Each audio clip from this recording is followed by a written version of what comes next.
The NFL postseason is here. The NFL is wide open as we know it. There is parity throughout the league.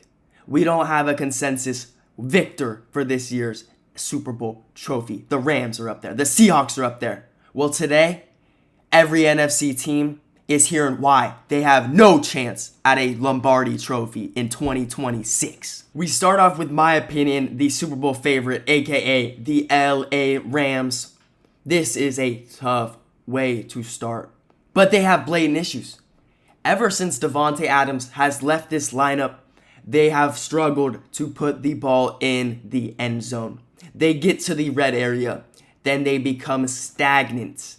Listen, I'm not adding to week 18 against Arizona. That doesn't count for your statistics. It was a stat padding game for Stafford's MVP. But besides that game, since Davante's been out of the lineup, they're 4 of 9 of scoring in the red zone. That is horrific, especially for a team like the Rams. They've struggled in the past scoring in the red zone. Last year, they were really bad. That's why they brought in Davante, and he's leading the league in touchdowns still, I believe. But losing Davante is horrible for this team. He is expected to be back. I expect him to play. It's a hamstring injury. It could very well re-aggravate. They need him back and fully healthy. But my main issue with this team is the defense. You don't know what you're getting. They've been getting hit through the ground. They've been getting hit through the air raid. They've been bad since week 13. They're allowing 26.6 points per game. The Rams are 2-3 in that span. They've stuttered down the line. This is not good. They've thrown 2 pick sixes as well. And those don't count towards the 26.6 points allowed. They have been a bad defense. Pick your poison. Do you want to pass funnel against them? Do you want to run the ball a lot against them? They allow big plays. They're weak in the secondary. This team needs the pass rush to come out. Jared Verse, we need something other than a bull rush, brother. They have key injuries up front. Kevin Dotson went down versus the Seahawks. He's unlikely to play. The Rams defense and injuries are holding this team back from a Super Bowl appearance. Bryce Young and the Panthers are by far the most surprising team to make the NFC playoff race. They had a negative record. Now they get to host a playoff game. The reason why this team will not do anything in the playoffs is because Dave Canales is reluctant to call a good game. He holds Bryce Young back. Without the rushing game, they have a stagnant offense. Besides the big play from Ted McMillan, Jalen Coker, they are a bad offense. And not fun offense to watch either. You don't know what you're going to get with this Rams offense. They are inconsistent, and that's why they have not won a back-to-back game the whole entire season. Bryce Young has been good. He's made improvements. He still is not, he's a game manager. Let's just put it that way. He's a game manager. He does have escapability. He makes big plays, but he's a game manager. He's thrown for less than 200 yards in 12 out of 16 appearances. Yes, it's just passing yards. But that 12 of 16 games under 200 passing yards, that means the team is winning not because of you, but because of what's around you. It's simple. If you don't see that, you're just a Bryce Young stan. But I still think Bryce Young has shown crazy things. Look at the Falcons game against a top pass rushing unit. 400 yards. Let me see that against the Rams, man. I would love to see that. Bryce Young is at a tipping point in his career. If you go out there and you win a playoff game against the Rams, you're about to get paid, brother. If not, you may be on another team after next year. It's that simple. Depending on how the offense comes out, Dave Canales and Bryce Young will be the deciding factor, whether the Panthers win or lose, because the defense is young, electric. They force turnovers. They need to let their quarterback, their number one overall selection, the guy they gave up 6 picks for, and DJ Moore, let it loose. Let Bryce Young win you this game. That is the only way you can beat the Rams. They also force zero pressure on the quarterback from a defensive side of the ball. But Bryce Young needs to come out and perform alongside Dave Canales. Dave Canales, get out of the little man brain. Big dick Sean McVay, please. The Green Bay Packers have gotten a total mix of unluckiness and just not being able to survive a full NFL season. It's that simple. Injuries and the defensive side of the ball, because of those injuries, will hold this team back from a Lombardi trophy. The teams are just able to run the ball at will against the Packers. In a matchup against Ben Johnson, that is going to probably be the deciding factor. These injuries, they've sucked. Micah Parsons being the main one. He was that defense. He lined up everywhere. He made you check, where's Micah Parsons? Every quarterback says, where the hell is Micah Parsons? And that's gone. He is a total Swiss Army knife on the defensive side of the ball. He does everything good. Losing him is what has changed his team from a middle-of-the-pack playoff team from Super Bowl contenders. The defense is now 21st in EPA per play, 22 in success rate on defense. They've been playing fine, you could say. It's just not the elite level that we saw. And they give up big plays. Keyshawn Nixon is a starting corner. The pass rush is gone. Rashawn Gary needs to start showing up. Without Micah, it's a dead defense. And it continues to the offensive side of the ball. At least they're getting Zach Tom back, which is gigantic. This team's injury list is so long. They have multiple key players out, including Micah Parsons, Nate Hobbs, Donovan Jennings, Elton Jenkins, Tucker Kraft, Devontae Wyatt. They are destroyed by injuries. And that is what sucks about the NFL. It is a long and grueling season. 18 weeks of football just to get to this point. And you're missing multiple key players, which is brutal. At least they still have their quarterback. Hopefully they can protect Jordan Love. But I don't see the Packers making any difference this postseason just based off these injuries to key players and the defense. It's not that good. They will not win a Super Bowl title this season. The Chicago Bears have home field advantage on their side of the bracket. I cannot believe I am saying that. Ben Johnson has made miracles on the city of Chicago. Shout out him. But if I'm going to be honest, the pressure is all on the Chicago Bears in this game versus the Green Bay Packers. The biggest game since the double doink. Caleb Williams' first playoff game. Ben Johnson's first playoff game as a head coach. But the reason why this team cannot win a Super Bowl is because Caleb Williams, he's improved, but he is improved to a top 25 quarterback instead of a bottom 5 quarterback, I would say. Ben Johnson has made him look average, which is a huge plus. He's gotten better, like I said, but he struggles with his consistencies in the accuracy. He has the highlight throws. He goes Iceman. And then the next game, he can't hit a drag to win him the football game. He has these simple mistakes that you say, damn, Caleb, what were you doing right there? And then he has those plays, he says, damn, Caleb, that was crazy. How'd you do that? You know what I'm saying? He is a joker of a quarterback. What are you going to get? You have to hope you don't get turnovers out of him. He has a negative 3.5 completion percentage over expected this year. A 45% success rate. 20th in EPA per play with Ben Johnson. Jared Goff was top 5 in every single one of those stats the 2 years he was with Ben Johnson. His ball placement and accuracy is still bottom 5 in the NFL. 58% completion percentage. Oh, it's a face stat. He throws away the ball a lot. Well, every quarterback has to throw the ball away. That is a bad completion percentage. 58%? Horrible. His escapability is crazy. It's Lamar Jackson levels. It's better than Lamar now with what we've seen from him. I will give him that. He creates plays because of his legs. It gives him that one first down to keep him in field goal range. It wins. It's clutch. His escapability is huge. That is his best attribute. He starts games very slow, but all he has to do is play turnover-free football. Stay behind Monangai and Swift. Let Ben Johnson tell you what to do, and he could take them to glory. Caleb Williams, don't turn over the ball. Play what have you been playing all season.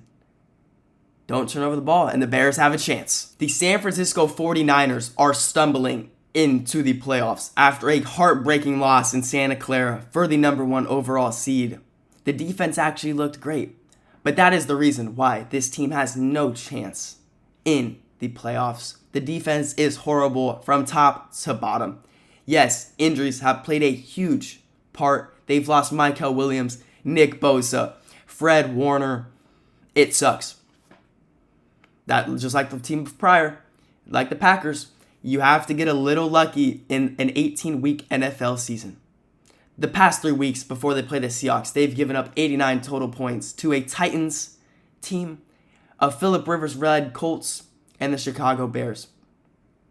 They're only getting to the quarterback at a 30% rate. It is terrible. Since the injuries, like I said, I'm going to keep going back to because that's what it is. They lost their 2 best players on defense. Their run defense since the injuries, weeks 1 through 9, they were a number 6 EPA ranked run defense. Since then, they're now 26. This team, it lacks playmakers, forcing turnovers. They still sprint to the ball. They still harass you. They still tackle insanely well. That's the Saleh way. That's the Niner way. Look at D'Amico Ryans. But they're just a bend-don't-break defense. Robert Saleh is saying, Kyle Shanahan, I'm going to make these teams score field goals. I'm going to try my hardest to not break. You need to score more than this other team. And that's what's happened besides this past week against the Seahawks. They played a really good defense, and they got slapped up. But they're weak on every side of the ball. Linebackers, they're losing every week. Corners, they're losing every week. They have their edge rushers on the line of scrimmage. They are starting Cleveland Farrell is rotating in there. Yatos Gross Matos, whatever his name is the starting edge. Bryce Huff is doing nothing. They did get some pressure last offseason, but in the run game, they were getting destroyed. They were getting sealed off by tight ends. I expect it to be a long game against the Eagles. The Niners, injuries held y'all back this year. I am so sorry. The Philadelphia Eagles have by far been the most confusing team in the NFL. It feels like they just knew they were going to make the playoffs or something. They just coasted through the year, dip-de-do. They have still yet to find their identity. And that's what's going to hold them back from winning a Super Bowl. What do they do well? What is their best attribute? Do the coaches know? Do they watch practice every day? Oh, you're good at this, AJ Brown. Oh, you're good at this, Devonta Smith. Oh, Jalen Hurts, you excel at this. They don't know how to put their players in spots to succeed right now. Yes, the face stats will tell you they're doing great, but they should be kicking butt. You have A.J. Brown, Saquon Barkley, Devonta Smith, Jalen Hurts, Dallas Goedert, and you struggle to move the ball at times. It's the play caller. It is the Italian Patullo. It's horrible. But what bails them out is that they're so freaking efficient. They've done it for years. They're the best red zone offense in the league, along with being the best red zone defense in the league. If they get down there, they're putting the ball in the end zone. They're putting up points. But I just hate how difficult they make this offense look. You have insane playmakers. They don't think outside the box. I don't know why they don't say, hey, Kellen Moore, could we borrow some of your playbook from last year? They probably still have it in the office. They run. That's my issue. They don't put their players where they should succeed except for Dallas Goedert. He scored a ton of touchdowns, man. Here's an example. They run 0 crossing patterns. The 3rd lowest rate in the league. Why? It's proven that it's your most efficient route in the playbook. Jalen Hurts this year is 32 of 38 when targeting them. Second highest completion percentage. 330 yards, 3 touchdowns, a 130 passer rating. Maybe dump the ball off on drags more often. Let your playmakers play make. You have an expensive offense. Get the ball in your playmakers' hands in space. Stop sending Devonta Smith on out routes every second. A.J. Brown, all he does is run curls, slants, and outs. That's all I see out of these dudes. And hitches. Like, what are we doing? I don't know if they're saving juice for the playoffs. I don't know. Like, that could easily happen. They're such a good team. They're 41-2 when they win the turnover battle. This team, when they do what they want to do, they don't lose. They're 53-14 when forcing 1 turnover. That is crazy. To go with the playmaking, Patullo, dude, you're gonna make the Eagles fans want to freaking, bro. Your face is gonna be on pulls if you lose in this playoffs, man. He has the highest hitch route rate. Hitch. 2 yards and come back to the ball. In 2026, we got A.J. Brown and Devonta Smith running hitch routes almost every route. Lowest cross route rate. I don't think Ben Johnson runs a play without running a cross or a drag across the field. That dude loves attacking the middle of the field. And the Eagles just don't do it. They're bottom 5 in pre-snap motion. Guess what? Every top 5 team is in the playoffs. Bottom 2 in play action fakes. You have a scrambling quarterback and the best runner of all time behind you, and you don't run play action? Get Jalen Hurts out of the pocket. Get him underneath the center. Get his hands underneath the center's butt. They do everything that doesn't work, and they do nothing that does work in today's NFL. It's like, is someone not going to tell these dudes, figure it the hell out and you'll win another Super Bowl? A.J. Brown just doesn't see the slot. Yes, Devonta Smith is better, but how do you guard A.J. Brown without leverage in the slot? It's that much harder. He's 6'4", runs a 4.4. I don't get it. The Eagles' issue is they don't put their players in the places to succeed. The play caller is negative to this offense. The only reason why they don't win a Super Bowl is if the offense looks like it's looked all year. But if they look like they did last year, even a little resemblance, they will walk to another Super Bowl.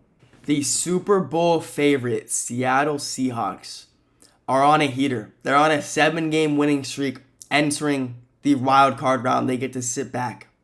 Who's going to destroy their season? They're so good. Well, it's Sam Darnold. It's pretty obvious. The Ginger Ninja, just like he did with the Vikings last year. Yes, I thought he'd do it against the Niners, but he did not. The Seahawks have still won despite Sam Darnold towards the back half of this NFL season. Darnold's thrown 4 picks. He's lost 2 fumbles in 6 games, and they're 6-0. He has slowed down from his efficient start. His start at the beginning of the year was nuts. Let's not forget that. He could easily go back to hitting that. It's just the tight windows aren't there as much towards the end of the season. I don't know why. It may be play calling, but the running game is getting going. But this team, it has flaws. It is not this perfect team that, because they beat the Niners, they're this godly team. They did everything right. They didn't have to do much because the defense was so good. This team is still top 3 in the NFL in turnovers. Sam Darnold, he's inexperienced in the playoffs. He has yet to win a playoff game. Only him and Bryce are the only 2 to do so. Sam Darnold is a facilitator. He does what he needs to do. Protect the ball, Sam. Protect it. This is my issue. I think Sam Darnold he's been fugazi this back half of the year. The beginning of the year, first 9 weeks was awesome, amazing. He was elite. He was a top 5 MVP candidate. This back half of the year has been ugly. It's been shadowed by an elite defense. Jackson Smith and Jigba, 54% target share. Remember that? Yeah. No one else catches the ball but JSN and or tight end.